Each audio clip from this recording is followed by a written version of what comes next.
ఆనాటి TRS party 2001లో ఆనాటి ఉమ్మడి ఆంధ్రప్రదేశ్ పాలకుల నిర్లక్ష్యం వల్ల తెలంగాణ ప్రజలు పడుతున్నటువంటి ఇబ్బందులను గుర్తించి కేసీఆర్ గారు పార్టీని స్థాపించి తెలంగాణ ఉద్యమాన్ని ఢిల్లీ స్థాయికి, దేశ రాజధాని స్థాయికి, జాతీయ స్థాయికి తీసుకెళ్ళి దేశ రాజకీయ వ్యవస్థను ఒప్పించి ఆ క్రమంలో అనేక పోరాటాలు, చివరికి చావు నోట్లో సైతం తలబెట్టి ఆమరణ నిరాహార దీక్ష చేసి 14 ఏళ్ల ప్రస్థానంలో తెలంగాణ ప్రజలందరినీ కూడా సమీకరించి అన్ని వర్గాలను ఒప్పించి మెప్పించి వారి నాయకత్వంలో కేసీఆర్ గారి పోరాటం ద్వారా, వారి చర్యల ద్వారా, వారి వివిధ కార్యక్రమాల ద్వారా తెలంగాణ ప్రజల్ని మేల్కొల్పి తెలంగాణ రాష్ట్రాన్ని సాధించుకోవడం జరిగింది.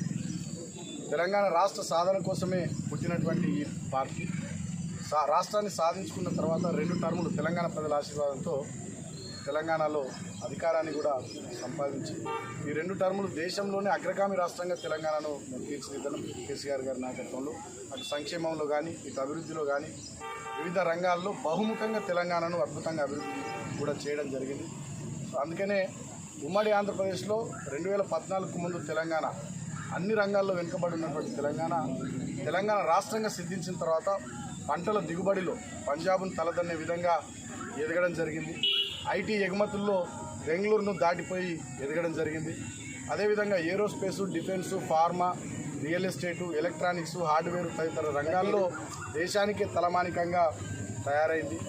అంతేకాకుండా సంక్షేమ రంగంలో దేశానికి దిక్సూచిగా 2000 రూపాయల పెన్షను, ఆడబిడ్డ పెళ్లికి 1,00,000 రూపాయలు, రైతుకు ఆదరువుగా రైతు బంధు, రైతు బీమా లాంటి పథకాలు, రికార్డు స్థాయిలో పలు ఇరిగేషన్ ప్రాజెక్టుల నిర్మాణం, 46,000 చెరువులు మిషన్ కాకతీయలో భాగంగా పూడిక తీయడం, ఇట్లా ఒకవైపు వ్యవసాయ రంగం, ఇరిగేషన్ రంగం, సంక్షేమ రంగం, అభివృద్ధి, మౌలిక వసతుల కల్పన, పట్టణాలు, పల్లెల్లో పల్లె ప్రకృతి వనాలు, మార్కెట్లు, శ్మశాన వాటికలు, డంపింగ్ యార్డులు, మిషన్ భగీరథ ద్వారా మంచినీళ్ళు, ఇంటర్నల్ సిమెంట్ రోడ్లు, డ్రైనేజీలు, ఇట్లా మౌలిక వసతుల కల్పన, అంటే బహుముఖంగా తెలంగాణను అన్ని రంగాల్లో అద్భుతంగా అభివృద్ధి చేయడం కూడా జరిగింది. కానీ దురదృష్టం కొద్దీ మొన్న తెలంగాణ ప్రజానీకం కాంగ్రెస్ పార్టీ ఇచ్చిన 420 హామీలు కానీ, వాళ్ళు ఇచ్చిన 6 గ్యారంటీలు, వాళ్ళు దేవుళ్ళ మీద పెట్టినటువంటి ఓట్లు, ప్రజల్లో కల్పించినటువంటి నమ్మకాలు, వాటన్నిటిని విశ్వసించిన తెలంగాణ ప్రజలు మొన్న కాంగ్రెస్ పార్టీకి అవకాశం ఇచ్చి మాకు ప్రతిపక్ష పాత్రను ఇచ్చారు. ఈ సంవత్సరంన్నర కాలంగా ప్రధాన ప్రతిపక్షంగా మేము తెలంగాణ ప్రజల పక్షాన గట్టిగా చాలా అంశాలు కొట్లాడుతూ ఉన్నాం. అది మూసీ బాధితుల అంశం కానీ, హైడ్రా బాధితుల అంశం కానీ, లగచర్ల బాధితుల అంశం కానీ, గ్రూప్ 1 నిరుద్యోగుల ఇష్యూస్ కానీ, రైతులకు సంబంధించిన సమస్యలు కానీ, సమస్య ఏదైనా ఇవాళ తెలంగాణ భవన్ హైదరాబాద్లో మా కేంద్ర కార్యాలయం ఖచ్చితంగా అదొక జనతా గ్యారేజ్ లాగా మారి ప్రజలందరికీ అది పెద్ద దిక్కుగా ఉన్నది. మేము కూడా ఇప్పటి వరకు నియోజకవర్గంలో 1 సంవత్సరంన్నర, మొన్ననే వాళ్ళు ఎమ్మెల్యేలు గెలిచి కొంత సమయం ఇవ్వాలని చెప్పి మేము కూడా కొంత సమయం ఇచ్చినాం. సో ఇప్పుడు 500 రోజులు దాటింది కాంగ్రెస్ ప్రభుత్వం వచ్చి, ఇక్కడ వీళ్ళు ఎమ్మెల్యేలు గెలిచి.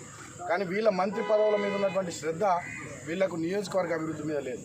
ఇవాళ ఒక్కటంటే ఒక్క రూపాయి కూడా ఈ నియోజకవర్గానికి ఇక్కడి గెలిచినటువంటి ఎమ్మెల్యేలు తీసుకొచ్చింది లేదు. గతంలో మేము పెట్టిన టీయూఎఫ్ఐడిసి నిధులు, మేము తెచ్చిన ఎస్డిఎఫ్ నిధులు, మేము తెచ్చిన సిడిపి నిధులు, మేము తెచ్చిన డిఎంఎఫ్ నిధులు, వాటన్నిటిని మాడిఫై చేసి అప్పటి పనుల్ని క్యాన్సిల్ చేసి కొత్త పనులు లెక్క పెట్టి కొబ్బరికాయలు కొడుతున్నారు తప్ప, ఇవాళ ఇదే చెన్నూరు నియోజకవర్గంలో చెన్నూరు రెవెన్యూ డివిజన్ చేయించిన గతంలో నేను దాన్ని రద్దు చేయించి, అస్నాద్, పారిపల్లి కొత్త మండలాలు అవి రద్దయిపోయినాయి. అంతేకాకుండా బస్ డిపో చెన్నూరుకు తెచ్చినాం, అది రద్దయిపోయింది. 100 పడకల ఆసుపత్రి పని చెన్నూరులో నత్తనడక నడుస్తూ ఉంది. అదేవిధంగా ఇదే రామకృష్ణపూర్, మందమరికి కలిపి నేను 100 పడకల ఆసుపత్రి కావాలని ఆనాడు సీఎం గారికి ప్రపోజల్ పెట్టినాం. సో సీఎం గారు శాంక్షన్ చేయడానికి సిద్ధంగా ఉండే, ఇప్పటికి దానికి ఇక్కడ అతిగతి లేదు. కొత్త ప్రభుత్వం వచ్చిన తర్వాత ఇక మేము మందమరిలో కట్టిన ఆర్ఓబికి రిబ్బన్ కత్తిరించి, మేము రామకృష్ణపూర్లో కట్టిన ఫ్లైఓవర్కు రిబ్బన్ కత్తిరించి, చెన్నూరులో మేము తెచ్చిన సబ్ స్టేషన్కు కొబ్బరికాయ కొట్టి రిబ్బన్ కత్తిరించి, ఇవన్నీ పనులు వాళ్ళు చేసుకుంటున్నట్టు చెప్పుకుంటున్నారు తప్ప ఈ సంవత్సరంన్నరలో వాళ్ళు ఒక్క రూపాయి ఇక్కడికి తెచ్చలేదు. ఇంకా దుర్మార్గం, గాంధారి వనం మేము పెద్ద ప్రాజెక్టు దాన్ని అద్భుతంగా డెవలప్ చేద్దామని డిపిఆర్ రూపొందించి అద్భుతంగా నిధులు శాంక్షన్ చేపిస్తే దాన్ని పక్కకు పెట్టింది.